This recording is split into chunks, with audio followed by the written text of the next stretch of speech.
les Gaulois fuient. César poursuit l'arrière-garde gauloise et tue 3000 hommes.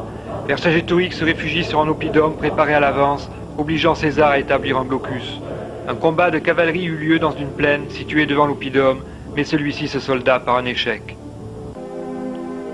Vercingétorix réunit tous ses cavaliers et leur donne mission d'aller dans leur pays et d'y réunir pour la guerre tous les hommes en âge de porter les armes, pensant ainsi tenir César entre l'enclume d'Alésia et le marteau d'une armée de secours.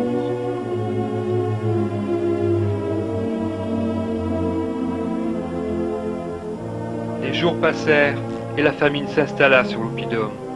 Les Mandubiens furent expulsés et s'en allèrent supplier César de les accueillir. Ils mourront de faim entre les lignes.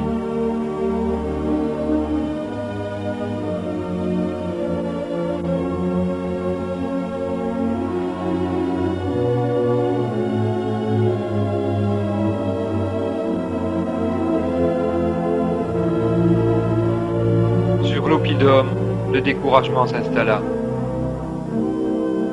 Les guerriers guettaient au loin l'apparition de leur délivrance.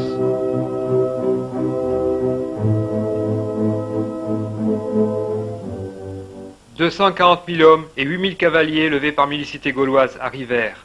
Après 2 combats successifs, 60 000 fantassins choisis parmi l'élite de l'armée de secours, commandés par Vercassivélonos, cousin de Vercingétorix, après un mouvement de nuit, eurent pour mission d'attaquer le camp nord afin de forcer le blocus. À midi, Vercassivélonos lance ses fantassins cachés derrière la montagne à l'assaut des 2 légions romaines. Le combat est acharné et tourne à l'avantage des Gaulois.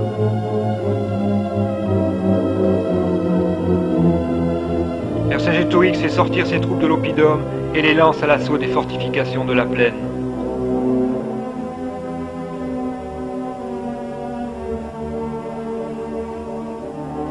Au camp nord, César a retourné la situation en sa faveur et les guerriers gaulois voient l'armée de secours s'enfuir. Tous les lieutenants de César sont là et regardent celui qui se rend à eux.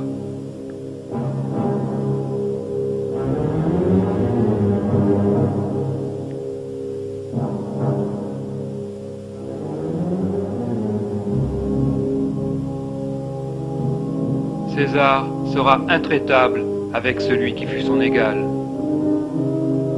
Les armes sont jetées aux pieds du vainqueur.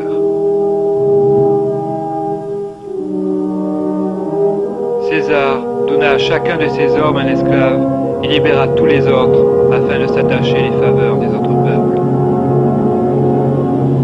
Vercingétorix fut enchaîné et enfermé pendant 6 ans. Après le triomphe de son vainqueur, il fut étranglé dans sa cellule et son corps jeté dans le Tibre.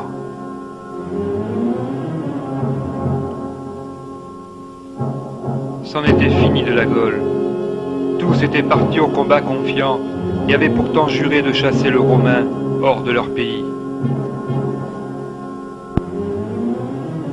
Ils se trouvaient désormais sous la tutelle de Rome. Les années passèrent et les siècles. Une nouvelle religion envahit le monde.